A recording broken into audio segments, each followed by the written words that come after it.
Magandang araw, Sir Wilbur po, at your service.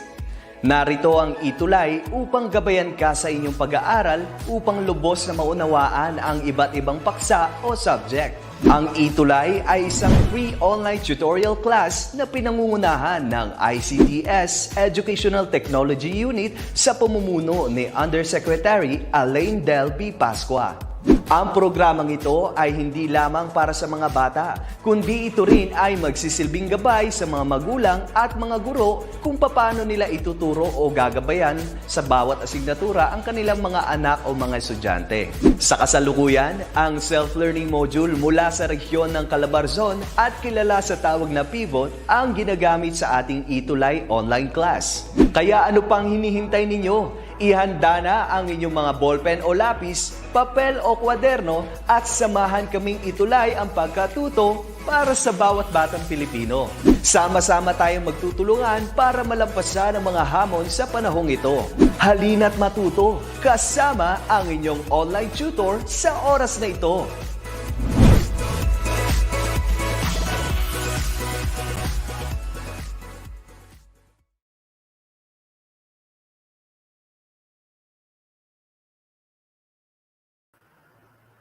Hello! A wonderful day, everyone! Welcome to another terrific Tuesday with Tutor Jedi.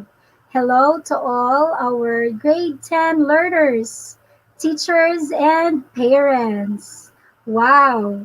Before I will start, let me first acknowledge the first learner. Wow, we have Rosel Bacani. Rosel Bacani, hello. And that was followed by Eunice Kate Salonga, our early birds. Ronalyn D. Antonio also, and Ralph Joshua. Ronalyn Dato Antonio, hello. And good afternoon po, Adrian Paul.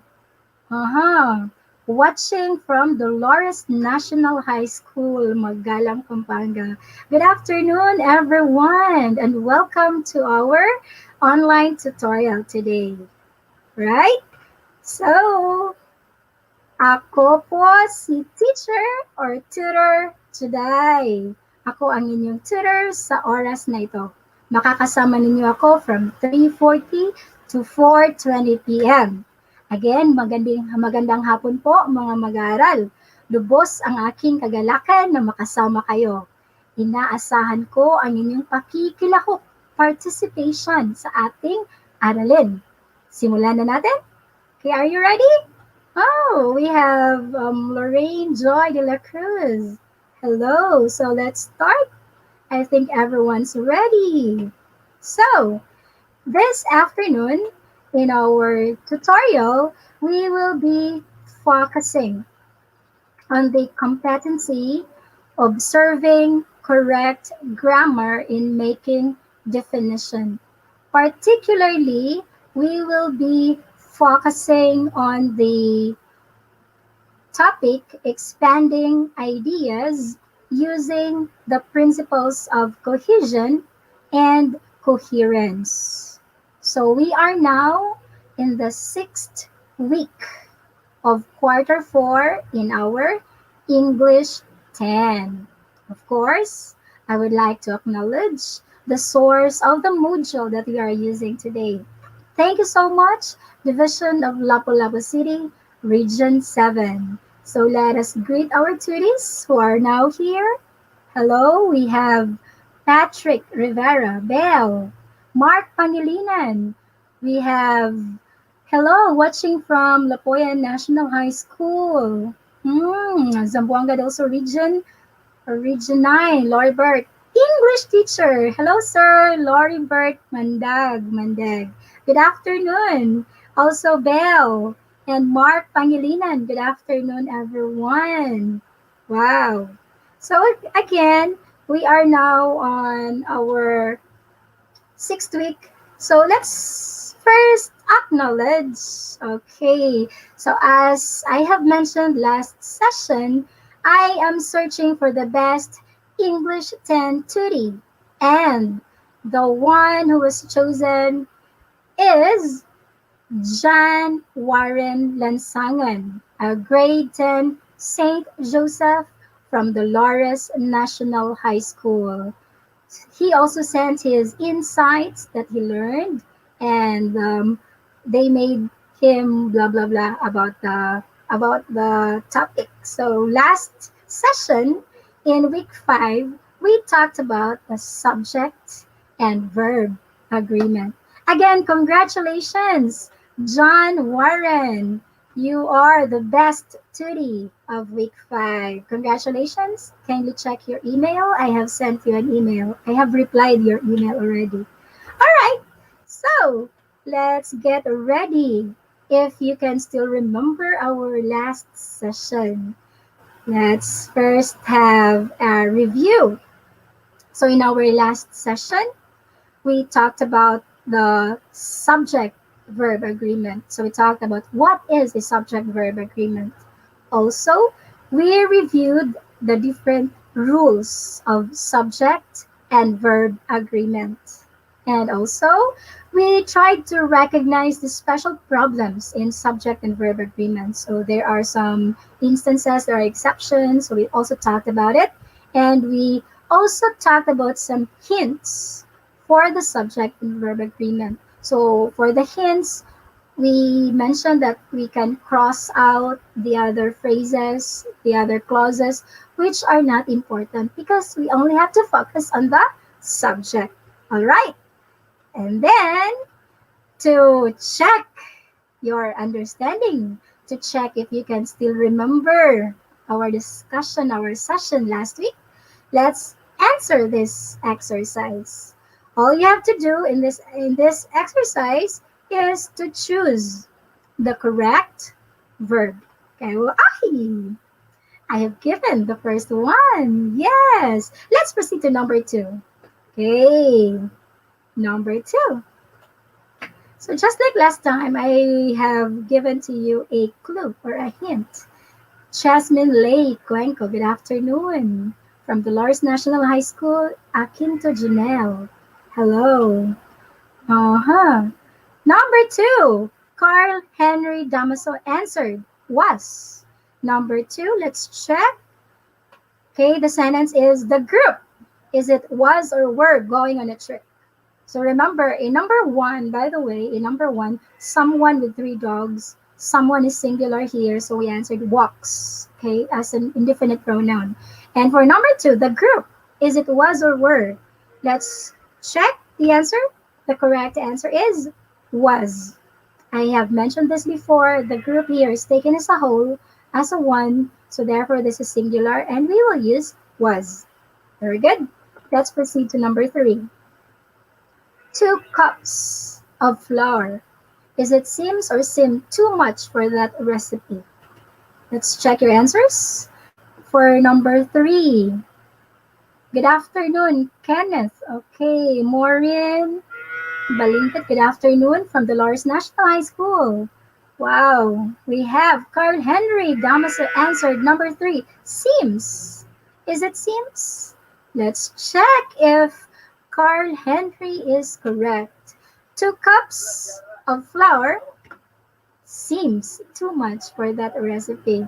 So again, the rule says if you're talking about the unit of measurement, so we will take that as a singular. Therefore, the verb that we will use is singular.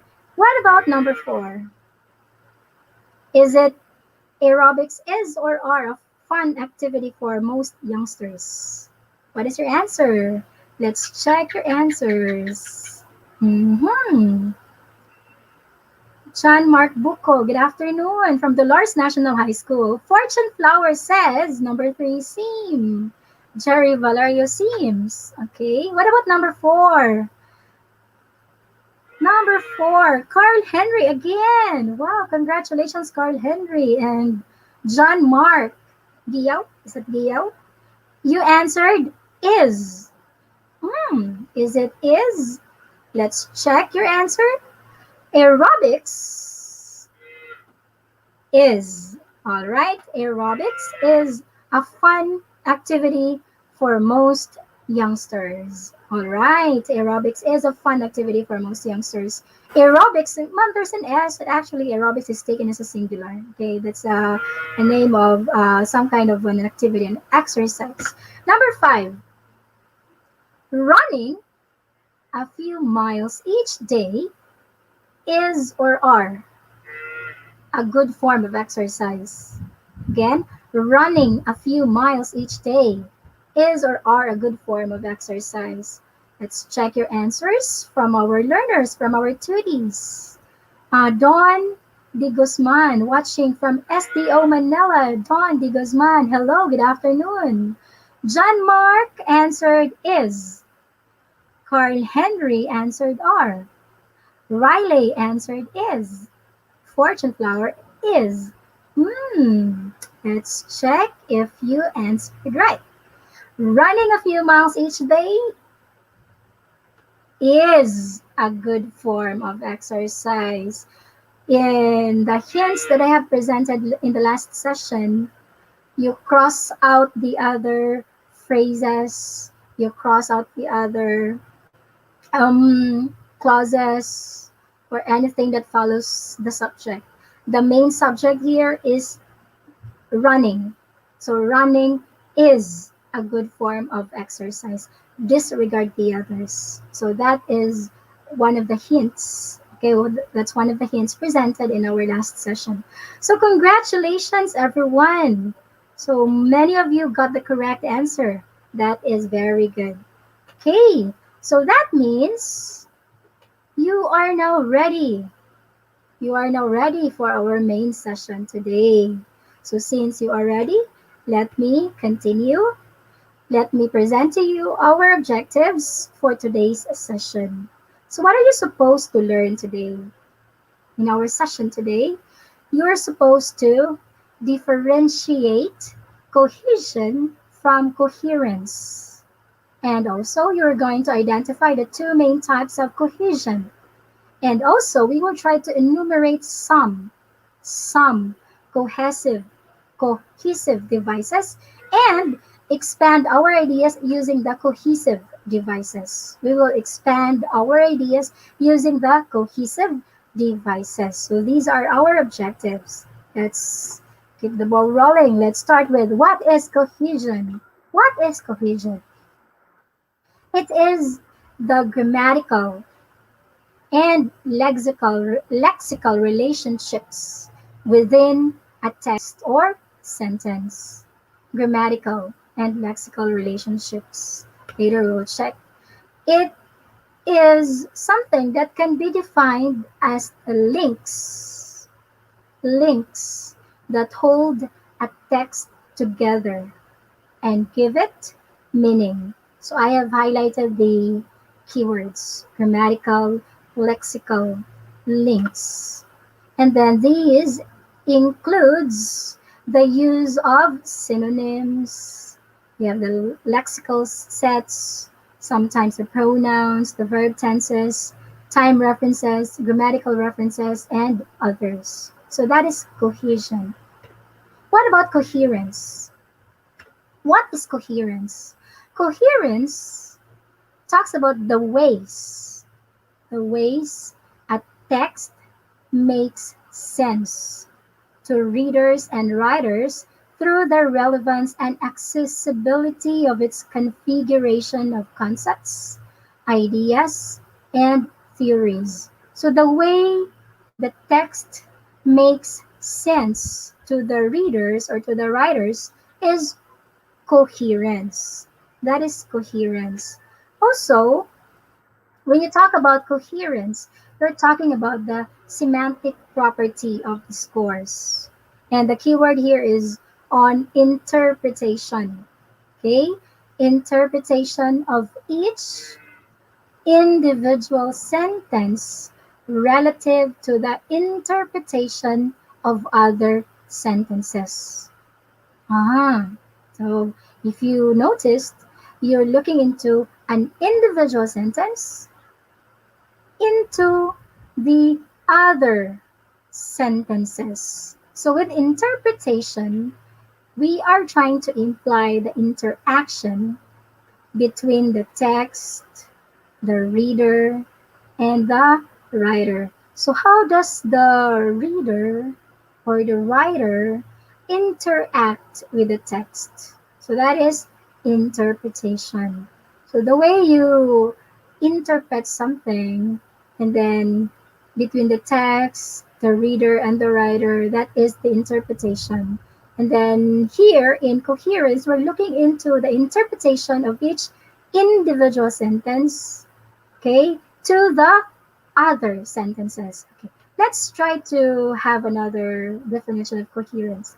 It talks about the property that a reader will discern in the text. The property, a property. And it allows the reader to make sense of the text. Then say, okay, okay, that makes sense. That is coherence. Also, you are talking about the semantic unity. The semantic unity created between the ideas, the sentences, the paragraphs, and sections of a piece of writing. Okay, the semantic unity created between the ideas, sentences, paragraphs, and sections of a piece of writing. Let's try to um, check on this. To differentiate coherence and cohesion, let's talk about this table. So in coherence, the interpretation is very general. Okay? The interpretation is very general. So you look into the principle of the language in context. Coherence, very general. In cohesion, it's formal. Okay? You look into the linguistic features in a formal way. So you look into the repetition or the reference. In coherence, there are fewer formal linguistic, fewer, just a few, like just the vocabulary. Okay? And then also in cohesion, you are talking about the relationships. Deal with the text as a whole. So you're looking into the text as a whole. And then this is based on primarily semantic relationships. And the errors are much more obvious. When you talk about cohesion, you are looking into the semantic relationships between sentences and within sentences. Okay? Semantic relationships between sentences. You look into the sentence and you look into within. You look within the sentences. So it's probably it's something like more specific. It's more specific. Cohesion is more specific. But when you say coherence, it's more general. It's very general. In cohesion, you can determine it by lexically and grammatically interpreting the relationships, the interferential relationships of the words. And this is more recognizable. So, in short, class, my dear students, when you talk about cohesion, you're looking into the sentences, between sentences, and within sentences. In coherence, you're talking about the relationships of the text whole, as a whole, meaning in the entire paragraph. Okay, so that's it. That's for the way how we differentiate coherence and cohesion. So let's proceed. What are the two main types of cohesion?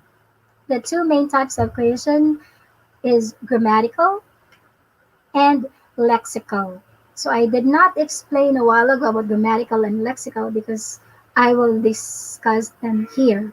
When you talk about the grammatical, you're referring to the structural content, the structure. So I have also mentioned last time subject and verb agreement. It's very important. It's forming grammar. Okay. When you talk about the lexical, you're referring to the language content, the language content of the piece, of your paragraph. Again, grammatical is the structural, lexical is the language content. Those are the two types of cohesion. How do we achieve cohesion? How? Cohesion can be achieved using the following referential devices. So I will present to you today three referential devices. The first one is anaphoric, the second is cataphoric, and the third is exospheric reference. Let's talk about anaphoric. So anaphoric is the most common type of reference. Okay, this is the most common type of reference. And we use this unknowingly in everyday conversation and writing.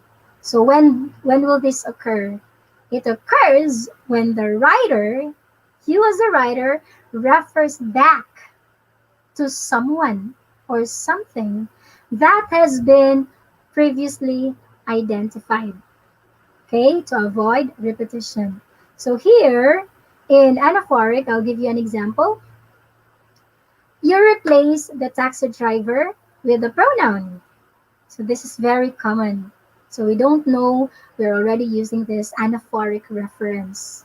So instead of repeating the taxi driver, you can use pronoun, the pronoun he. Or another example, the two attractive girls. So instead of repeating two attractive girls in your sentence, you can use the pronoun they. Also, another example can be found in formulas.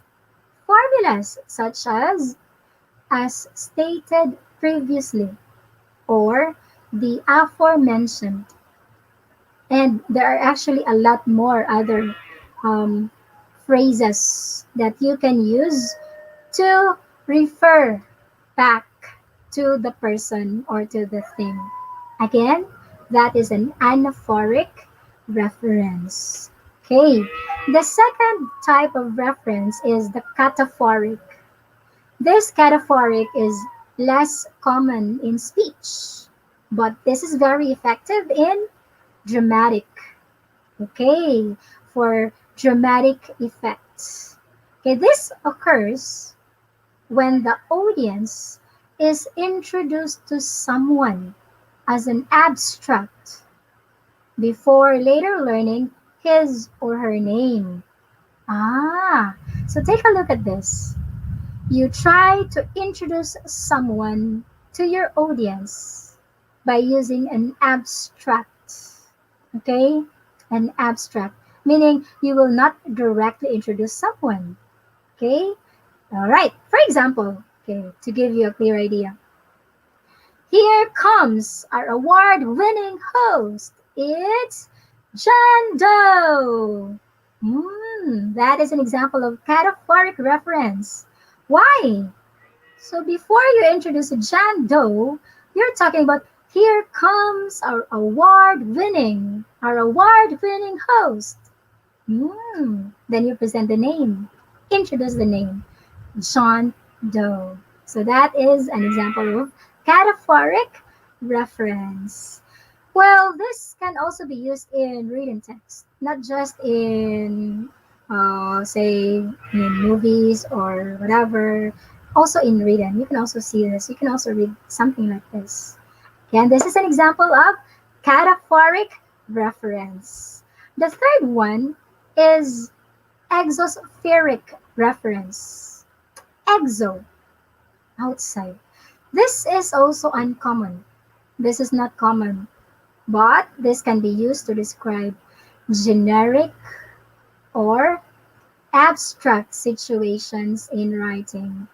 Exospheric reference occurs when the writer, if you are the writer, you choose not to introduce a character. You will not introduce a character. No, no, no. Or a group of characters. So instead of introducing the character, you just refer to them by a generic word, such as everyone. Just that.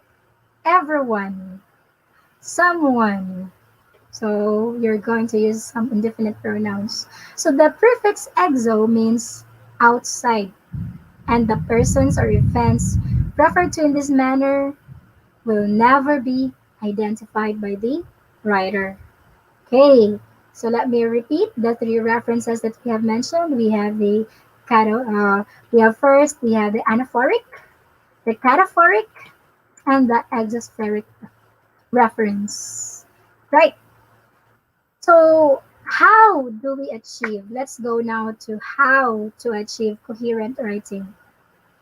So I have here some of the devices that can help uh, deliver your thoughts to achieve a coherence in your writing.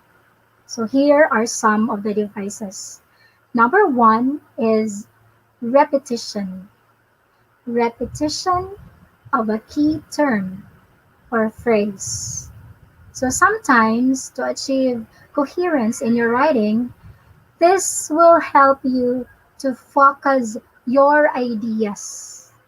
And also in this way, you will keep your reader on track.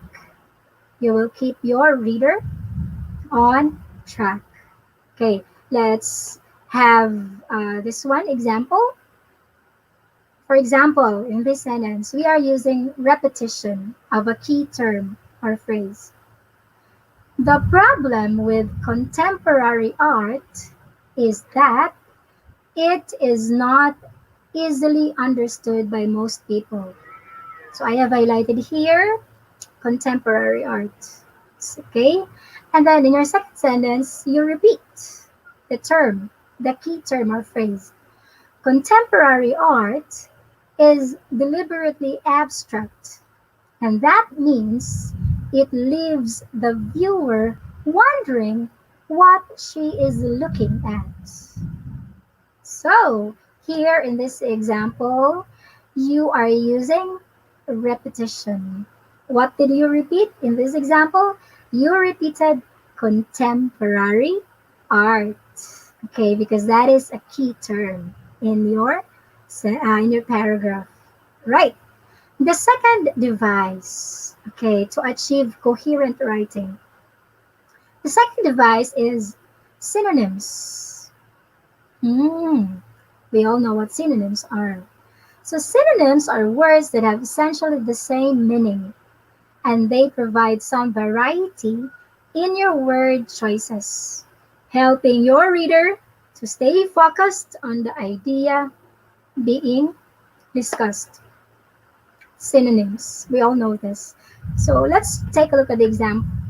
Example, myths narrate sacred histories and explain sacred origins. These traditional narratives are, in short, a set of beliefs that are a very real force in the lives of the people who tell them. In this example, I have highlighted the keyword here, myths. And then, to achieve coherent writing, you make a synonym. So you use the traditional narratives as the synonym for myths. That's the second device. What about the third device? This is very common. I have mentioned this a while ago. So here, the third device to achieve coherent writing is the use of pronouns. So we have many pronouns. We have these, that, these, those, he, she, it. Okay? So be sure, however, that what you are referring to is clear. You have to be careful. Okay? So in using pronouns, you have to be careful with the case. You also have to look into after the cases, you also have to look into the point of view. First person, second person, third person. So you have to be careful with that, okay? And especially with the cases, is it subjective or nominative? Is it objective or whatever? So be careful. Be careful in using pronouns. Make sure that what you're referring to is clear. And for example here, okay, when scientific experiments do not work out as expected, they are often considered failures until some other scientist tries them again. So see, we are talking about the scientific experiments, and then they, and then them. Then those that work out better the second time around are the ones that promise the most rewards. Again, be careful with your pronouns, with your choice of pronouns. Make sure what you're referring to is clear. Right. Here, another device to achieve coherent writing is transitional words. Transitional words. These are very important, especially in writing. We should use these transitional words, okay? This will cue our readers to the relationships between sentences because these transitional words join sentences together. Okay? So remember that. Transitional words, they're very important. Cohesive devices, they're very important because they will cue, they will give us a signal as to the relationship. What is the relationship of one sentence into another? Okay, so let's have an example. So we have, however, therefore, these are some of the examples of transitional words. We have them, they're very familiar, and you have to know when and how to use them. Okay, for example, here about autumn, and then the author uses and, but, in addition, and so on and so forth. Okay, let's check first. How are you, my dear learners? Are you still there? Good afternoon po, Adrian Camiling, watching from Dolores National High School. Wow, also Mark Anthony Pangilinan, watching from Dolores National High School. Hello, everyone. I hope you're enjoying our tutorial today. So I think we have to continue. Okay, and we are going to have our learning task. Are you ready? I hope our learners are ready. Okay, can I hear your ready? Ready. Okay, you can type in ready if you are ready. Okay, my dear learners, if you are ready, type in ready for our learning task. But before that, allow me to wrap up what we have just discussed. Oh, Carl Henry Damaso said ready. He's ready. So to wrap up, first we talked about cohesion and coherence. Okay, we discussed about coherence and cohesion, then we tried to differentiate coherence from cohesion. Also, we talked about the two main types of cohesion, the grammatical and the lexical. And of course, we also talked about the three referential devices to achieve cohesion, the anaphoric, cataphoric, exospheric. And also, uh, we talked about the devices, okay, the devices to achieve coherent writing. Angela De La Cruz Quizon, good afternoon po, Ma'am Juday. Good afternoon. Oh, all the students are ready. Nathaniel Patrick, Andre Lalick, Camille, Princess Sophia, Dean, Caitlin, and Via Janine. They're all ready. So that means they're ready to connect. Our first learning task is to connect. Okay, I have here sentences. Okay, I have here some sentences. All you have to do is to arrange the sentences to form a well-constructed paragraph. Okay, to check if you can you, let's try to arrange the sentences. Let's try to apply coherence, okay, in this paragraph. The sentences here are not arranged, so all you have to do is to number. What would be number one? Is it A, B, C, or D? What about number two? What should be the second sentence, the third sentence, and the fourth sentence? To easily answer, you can just write, like for example, if you think letter C is the number one, so you can arrange it C, D, A, B. Okay, to make it very quick, okay, to save time. Again, my dear learners, you can answer by typing the letters, the arrangement of your letters. If you think letter D is number one, so you just write D, then A, B, or C. Okay, let's check if you have already answered. So you're all ready. While you're thinking, let me check first. Okay, let me read our learners. John Mark, Nathaniel Nicole, Patrick from Manila. Okay, good afternoon po, Princess Sofia Ocampo. Carl Henry, Via Janine, Mark Anthony Pangilinan. Hello, Adrian. Angelica Claire from Dolores National High School, Magalang, Pampanga. So thank you so much, dear teachers from Dolores National High School, for really pushing your students to watch our online tutorial. Thank you so much, especially to our learners, to our tutees. Are you ready with your answers?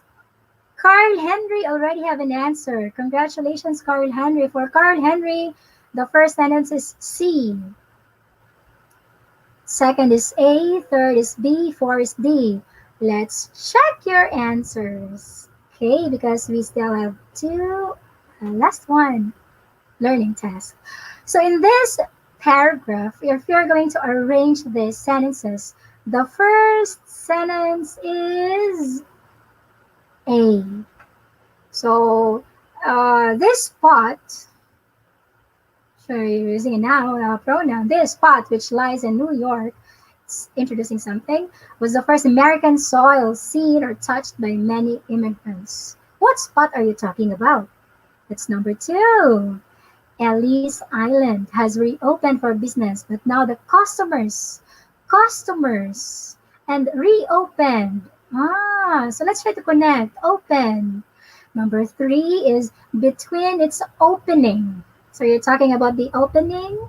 So in the second sentence, it's reopened. So try to talk about it more. So between its opening in 19 blah blah blah. And then the last would be, though other places also serve as ports of entry for foreigners, none has the symbolic power of Ellis Island. So that is the correct arrangement. It's 1, 3, 2, 4. Or you will have A, C, B, D. A, C, B, D. Let's check. Oh, Odilin, number 2C, check. B, D, very good. Hazel Paras. Enrica, congratulations. Let's try the second paragraph. Okay, so here in this paragraph, still I have 4 sentences. You try to arrange the sentences to form a well-constructed paragraph. Okay, arrange the sentences to form a well-constructed paragraph. Let's first acknowledge the learners, our tutees who have answered: Angelica Claire, Andre Lalik, Hazel, Rika, Lissing, and Angela de la Cruz Quizon, congratulations. Odeline Kunanan, Jody Yumul Salunga, Micaela Valeros. Congratulations. Caitlin Lansang also answered. Franco, hi. Hello, Franco. Okay, Odeline Kunanan.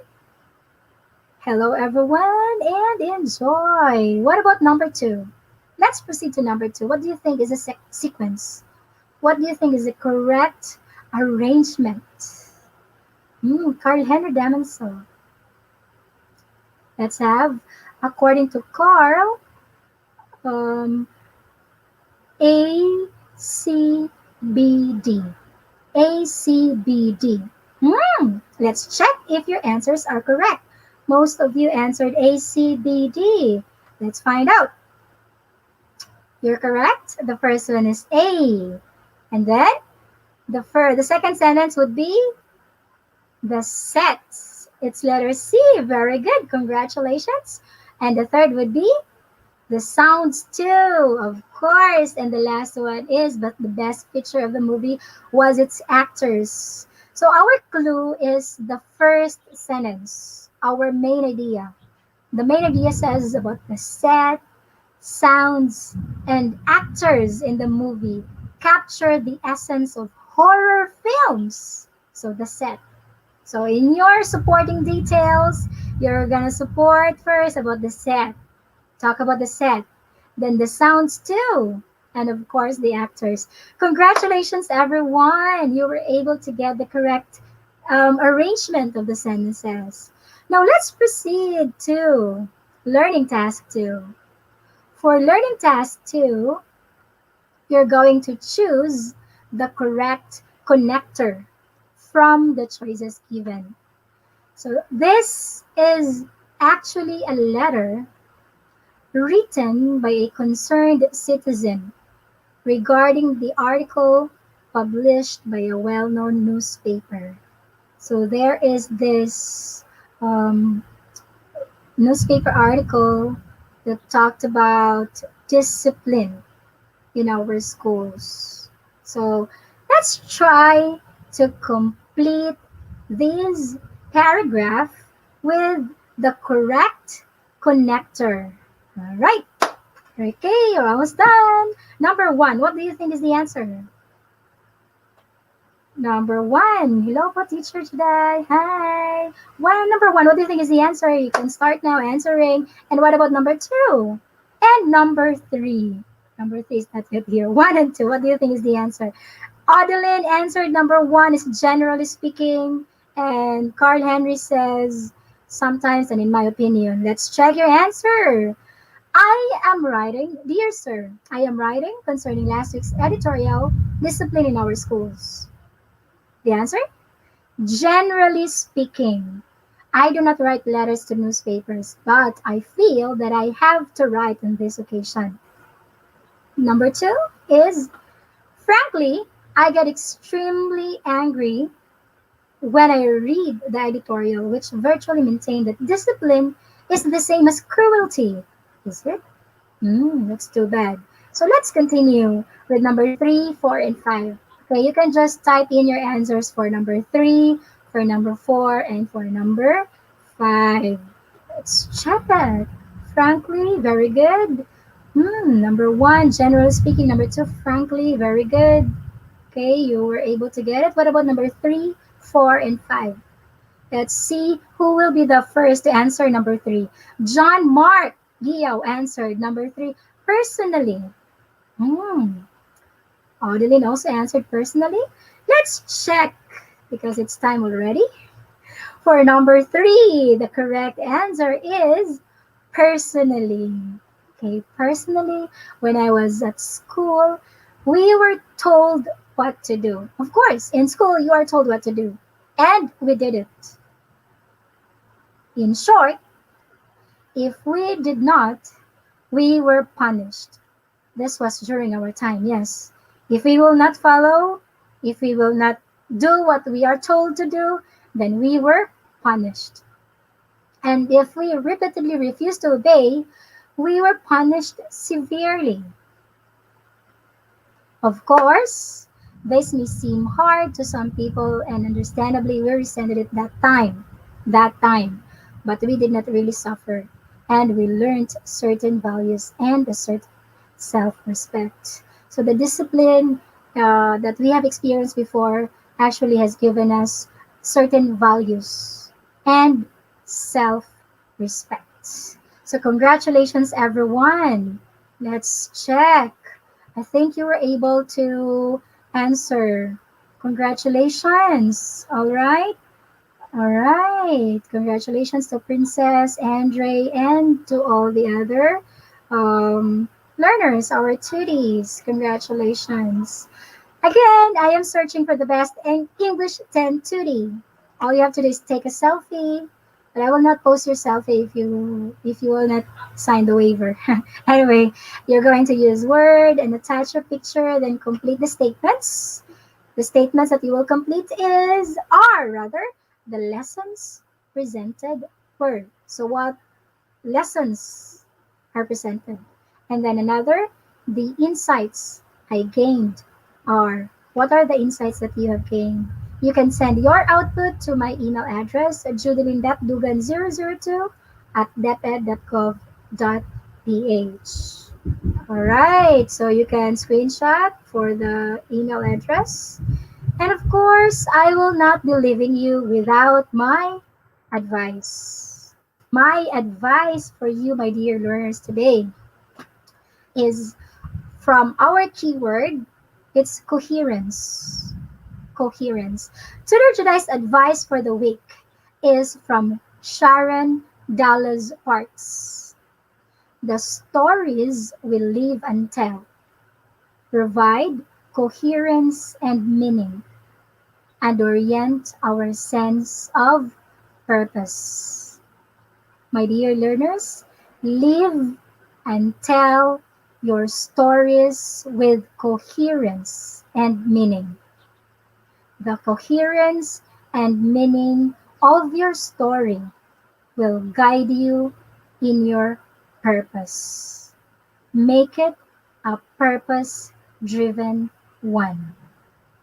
All right. So once again, this has been your tutor. I am Tutor Jedi. I hope you have a terrific Tuesday with Tutor Jedi. Enjoy learning and see you next time. Bye for now.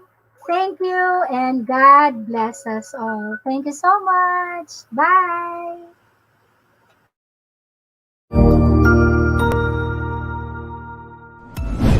Sigurado ako na marami ka na namang natutuhan sa ating ETUlay tutorial session ngayong araw. Tandaan, ito ay hindi lamang para sa ating mga mag-aaral, kundi pati rin sa ating mga minamahal na guro at mga magulang na kaagapay natin para maituloy ang pagkatuto sa kabila ng nararanasang pandemya. Patuloy ding sumubaybay sa DepEd TV para sa mga araling ginawang video episodes. Mapapanood ito mula Lunes hanggang Sabado, alas 7 ng umaga hanggang alas 7 ng gabi sa inyong mga telebisyon. Abangan bukas mula 1:00 ng tanghali ang iba pang aralin sa ating ETUlay free online tutorial session sa Filipino. I-like and subscribe at manatiling nakasubaybay sa ating ETUlay tutorial session sa DepEd Edtech Unit FB page at Educational Technology Unit channel sa YouTube at sa DepEd Tayo at DepEd Philippines social media accounts. Paalam!